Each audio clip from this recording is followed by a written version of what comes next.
Chaque jour, Charles et Carole vous présentent la leçon de l'école du sabbat.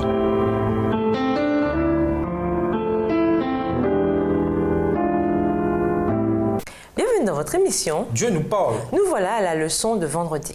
Pour aller plus loin, nous vous invitons à lire dans le livre Conquérant Pacifique, le chapitre 8, les pages 69 à 71, le chapitre 12, les pages 99 à 101 et le chapitre 45, les pages 421 à 422, écrit par Ellen G. White. Ainsi que dans le livre Évangélisé, le chapitre Comment atteindre les catholiques, pages 515 à 518, et le livre Message choisi, volume 1, chapitre 19, les pages 182 et 183. Malgré la chute d'Israël en tant que nation, il restait un bon nombre de Juifs qui désiraient être sauvés.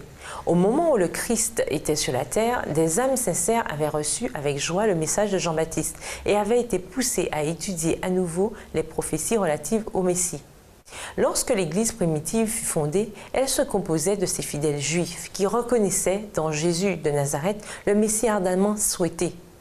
Parmi les Juifs, beaucoup qui, comme Saul de Tarse, sont puissants dans les Écritures. Culmination finale de l'Évangile, Dieu suscitera des serviteurs qui prendront un soin spécial des Juifs, répandus dans toutes les parties du monde. Comme l'Ancien Testament s'harmonise avec le Nouveau, pour l'explication des desseins éternels de Dieu, comme l'Ancien Testament s'harmonise avec le Nouveau pour l'explication des desseins éternels de Dieu, de nombreux Juifs y verront, comme l'aurore d'une nouvelle création, la résurrection de l'âme. Lorsqu'ils discerneront le Christ de la dispensation évangélique à travers les pages de l'Ancien Testament, lorsqu'ils comprendront combien clairement le Nouveau Testament explique l'Ancien, alors ils se réveilleront de leur assoupissement et reconnaîtront le Christ comme sauveur du monde. À méditer.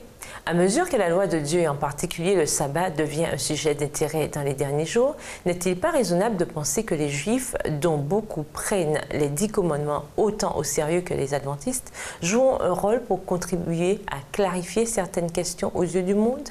Après tout, en matière d'observation du sabbat, ce sont nous, les adventistes, qui sommes novices. Échanger. De toutes les églises, pourquoi l'église adventiste devrait-elle avoir le plus de succès pour atteindre les Juifs? Que pouvez-vous faire, vous ou votre église locale, pour atteindre les Juifs de votre ville? Que peut-on apprendre des erreurs de bien des enfants d'Israël de l'époque? Comment éviter de faire la même chose aujourd'hui?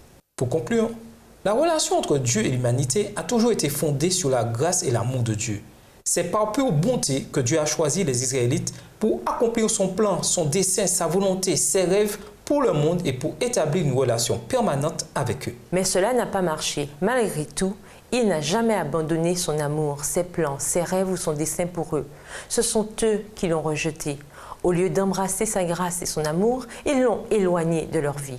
Bien qu'ayant souffert de ce rejet, Dieu a continué à les aimer quand même, par choix. Au revoir. Et à demain si Dieu veut. Dieu nous parle.